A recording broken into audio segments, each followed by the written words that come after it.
नमस्कार। आप सभी का हमारे इस YouTube चैनल पर स्वागत है। इस वीडियो में हम बात करेंगे भारत के कुछ महत्वपूर्ण चित्रकार एवं उनके उपनाम के बारे में। आप सभी जानते होंगे बहुत से कलाकारों को कुछ उपाधियां मिली है या फिर उन्हें कुछ उपनामों से जाना जाता है, जो कि आपके UGC नेट की परीक्षा या फिर विभिन्न तरह की परीक्षाओं में ऐसे प्रश्न पूछे जाते हैं। तो इस वीडियो में हम वैसे चित्रकारों का कलेक्शन किए हैं जिनके बारे में हम बात करेंगे। सबसे पहले हम बात करते हैं जो पहले कलाकार हैं जिनको बोलते हैं राजा रवि वर्मा। राजा रवि वर्मा के बारे में आप सभी जानते होंगे। इनका जन्म केरल के किल्ली मांडूर में हुआ था 1848 में। कब हुआ था इनका जन्म? 18 से आप याद रखेंगे। किल्ली मानूर जो कि केरल में है, केरल के किल्ली मानूर में 1848 में राजा रवि वर्मा का जन्म हुआ था।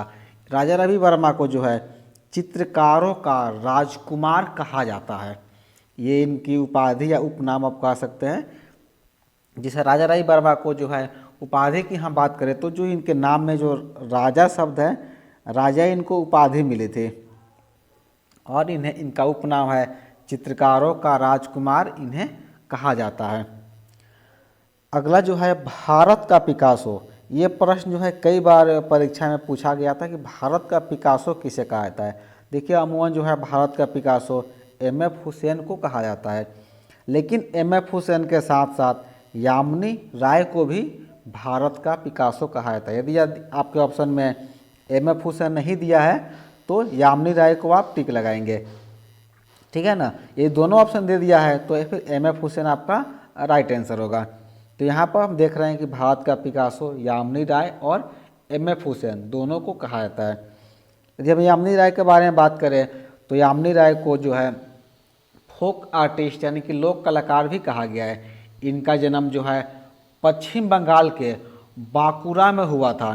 कब हुआ था इनका जन्म? आप सभी जानते होंगे 1887 यानी कि 1887 ईस्वी को जो है इनका जन्म पश्चिम बंगाल के बांकुरा में हुआ था, यामिनी राय का जन्म।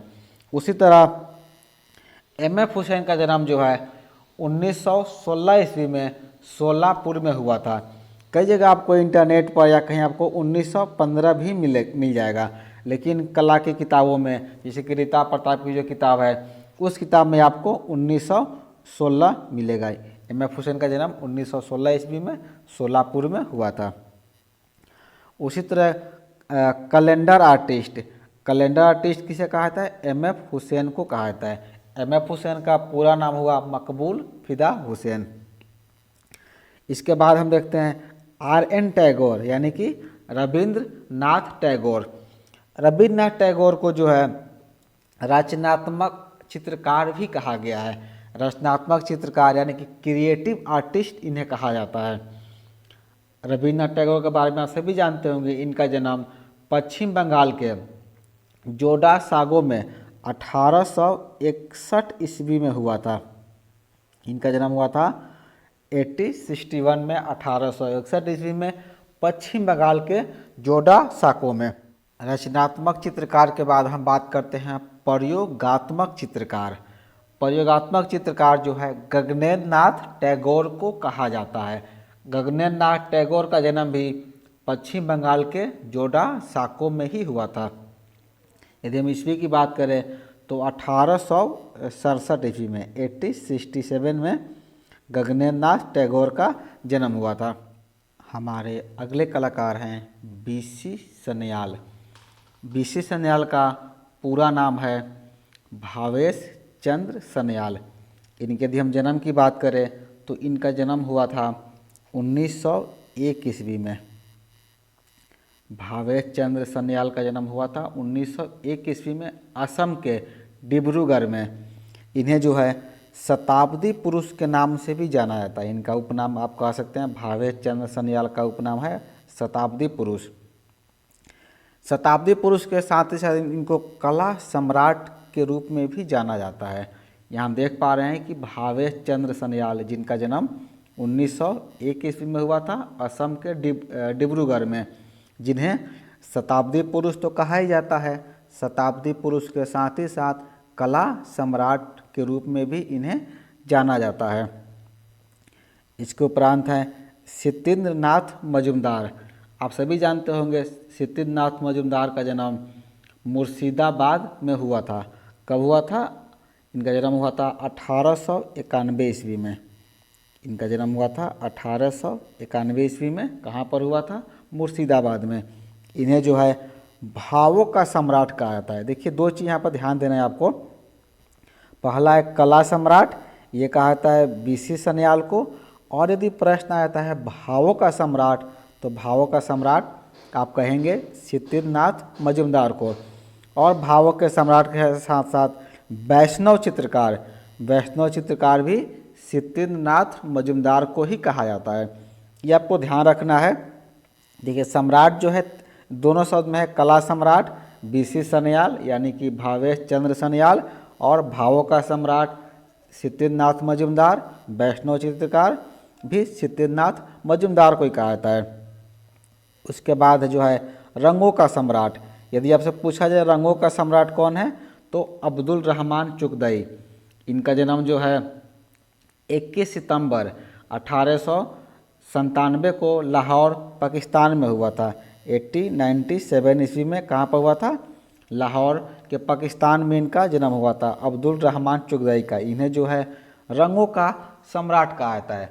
रंगों का सम्राट इसलिए इन्हें कहा जाता है कि क्योंकि ये अपने चित्रों में रंगों का प्रयोग बहुत ज़्यादा करते हैं। रंगों की अधिकता इनके चित्रों में रहती है, इसीलिए अब्दुल रहमान चुगदई को रंगों का सम्राट कहा जाता है। इसके बाद आपके अगले कलाकार हैं जिनको कहा जाता है के हैबर। के हैबर का पूरा नाम है कंटिगेरी कृष्णा हैबर। इनका जन्म कर्नाटक में हुआ था 1912 ईस्वी में। कब हुआ था इनका जन्म?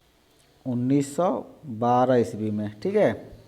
कंटिगेरी कृष्णा हैबर यानी कि के हैबर का जन्म 1912 ईस्वी में कर्नाटक में हुआ था। इन्हें जो है रेखात्मक चित्रकार के रूप में जाना जाता है, क्योंकि ये इनके आप चित्र यदि देखेंगे तो ज़्यादा वो स्केच से ही अपने चित्रों का निर्माण करते थे, इसीलिए इन्हें रेखात्मक चित्रकार कहा जाता है के हैबर को, जिनका पूरा नाम हुआ कंटिगेरी कृष्णा हैबर। इसके बाद आपके अगले कलाकार हैं यामिनी राय। यामिनी राय को जो है भारतीय कला का पैगंबर भी कहा जाता है। आप सभी ने देखा होगा, हमने पहले भी जाना था यामिनी राय को जो है भारत का पिकासो भी कहा जाता है। और भारत के पिकासो के साथ साथ इन्हें भारतीय कला का पैगंबर भी कहा गया है। पैगंबर का अर्थ होता है पैगाम लाने वाला, यानी कि संदेश लाने वाला। तो भारतीय कला का पैगंबर यामिनी राय को कहा जाता है। इनका जो राय शब्द जो है ये इनको उपाधि मिली थी। उपाधि कौन दिया था? ब्रिटिश सरकार की तरफ से इन्हें राय जो शब्द है, जो अपने नाम में यामिनी राय शब्द का प्रयोग करते थे, यामिनी राय को जो है ये उपाधि मिली थी। ये उपाधि ब्रिटिश सरकार की तरफ से इन्हें दी गई थी। इसके बाद आपके अगले कलाकार हैं जिन्हें कहा जाता है रंगवादी कलाकार। रंगवादी कलाकार जो है एस.एच. राजा, जिनका पूरा नाम है सैयद हैदर राजा। एस.एच. राजा को कहते हैं सैयद हैदर राजा। इनका जन्म जो है 1922 में, सैयद हैदर राजा का जन्म 1922 में मध्य प्रदेश यानी कि एमपी में हुआ था। इनका सैयद हैदर राजा का जन्म हुआ था 1922 ईस्वी में एमपी में। इन्हें जो है रंगवादी कलाकार के रूप में जाना जाता है। इसके बाद आपके अगले कलाकार हैं स्वेतोस्लाव रोरिक। ये जो है इन्हें मास्टर ऑफ द माउंट के नाम से भी जाना जाता है। स्वेतोस्लाव रोरिक को जो है मास्टर ऑफ द माउंट के रूप में भी इन्हें जाना जाता है। इनका जन्म जो है 1904 में हुआ था। आप याद रखेंगे, मास्टर ऑफ द माउंट कहा जाता है स्वेतोस्लाव रोरिक को। इनका जन्म 1904 में रूस के सेंट पीटर्सबर्ग में हुआ था। कब हुआ था? 1904 में रूस के सेंट पीटर्सबर्ग में। इसके बाद आपके अगले कलाकार हैं के.जी. सुब्रमण्यम। के.जी. सुब्रमण्यम का पूरा नाम कल्लीपथी गणपति सुब्रमण्यम। इनका जन्म हुआ था केरल के पाल घाट में 1924 ईस्वी में। आप ईस्वी भी याद रखें। देखिए कई बार होता है कि हमें नेट की परीक्षा में कलाकार के नाम दे दिए जाते हैं और कहा जाता है कि इन्हें आप क्रमवार सजाइए, यानी कि पहले किनका जन्म हुआ था। इसीलिए हम इस वीडियो में जो है हम कलाकार के जन्म की ईस्वी बता रहे हैं ताकि आप बेहतर तरीके से अपनी तैयारी को पूरी कर सकें। तो हमें देख रहे हैं कलपति गणपति सुब्रमण्यम, यानी कि केजी सुब्रमण्यम का जन्म हुआ था 1924 ईस्वी में केरल के पाल घाट में।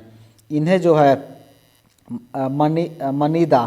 मनीदा उपनाम से भी जाना जाता था। अगर परीक्षा में प्रश्न आता है कि मनीदा किसका उपनाम है, तब कहेंगे कलपति गणपति सुब्रमण्यम, यानी कि केजी सुब्रमण्यम। इसके बाद आपका है नंदलाल बसु। नंदलाल बसु या नंदलाल बोस भी ने कहा जाता है, इन्हें जो है बाबू मोसाई के नाम से जाना जाता था। जब वे शांति निकेतन में शिक्षक थे तो लोग इन्हें बाबू मोसाई के नाम से जानते थे। आप सभी जानते होंगे नंदलाल बसु का जन्म जो है 1882 ईस्वी में 1882 ईस्वी में बिहार में एक ज़िला है जिसको बोलते हैं मुंगेर के खड़गपुर हवेली में 1882 में इनका जन्म हुआ था नंदलाल बसु का। इसके उपरांत आपके अगले कलाकार हैं जिन्हें हम लोग किशन उपनाम से जानते हैं। इनका क्या उपनाम है? किशन। इनका किशन उपनाम से किसे जानते हैं? KH आरा को हम लोग जानते हैं। KH आरा का पूरा नाम है कृष्णजी हावलजी आरा। KH आरा का पूरा नाम हो गया कृष्णजी हावलजी आरा। कृष्ण जी ही किशन आप याद रख सकते हैं। KH यानी कि कृष्णजी हावलजी आरा को हम लोग किशन उपनाम से भी जानते हैं। इनका जन्म हुआ था 1914 ईस्वी में मुंबई में।